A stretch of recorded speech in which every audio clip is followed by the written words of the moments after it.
Hi అండి. 8 months దాటిన పిల్లలకి హెల్దీ లంచ్ టైం ఫుడ్ అయితే ప్రిపేర్ చేసేద్దాం. ఇది పిల్లలకి ఎప్పుడైనా కాన్స్టిపేషన్ ఉన్నప్పుడు ఇలా పెట్టి చూడండి, డెఫినెట్గా రిజల్ట్స్ మీకే తెలుస్తాయి.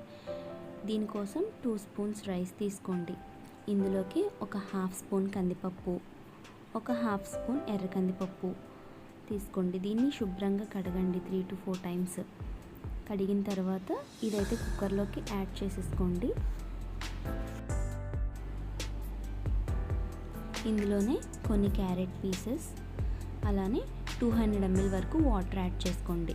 దీంట్లో మెయిన్ ఇంగ్రీడియంట్ వామాకులు పిల్లల డైజెషన్కి చాలా బాగా హెల్ప్ అవుతాయి. దీంతోపాటు ఒక చిటికెడు మిరియాల పొడి కూడా యాడ్ చేసుకొని కుక్కర్ లిడ్ అయితే క్లోజ్ చేయండి. 3 విజిల్స్ వచ్చేంత వరకు కుక్ చేసుకోండి. 3 విజిల్స్ వచ్చాక స్టవ్ ఆఫ్ చేసి చూడండి.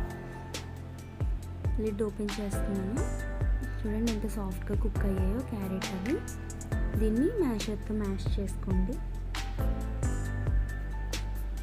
మ్యాష్ చేసుకున్న ఈ ఫుడ్ని బౌల్లోకి అయితే తీసేసుకుందాం. నేను సాల్ట్ అయితే యాడ్ చేయలేదండి, బికాజ్ 2 yearsలో పిల్లలకి సాల్ట్ ఎంత అవాయిడ్ చేస్తే అంత బెటర్ కదా. ఇందులో నెయ్యి యాడ్ చేసుకొని మిక్స్ చేసి మీ బేబీస్కి అయితే ఫీడ్ చేయండి.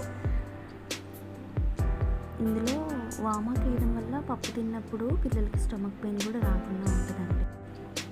ఈ వీడియో మీకు యూస్ఫుల్ అనిపిస్తే తప్పకుండా ఛానల్ని సబ్స్క్రైబ్ చేసుకోండి. Thank you for watching. Bye.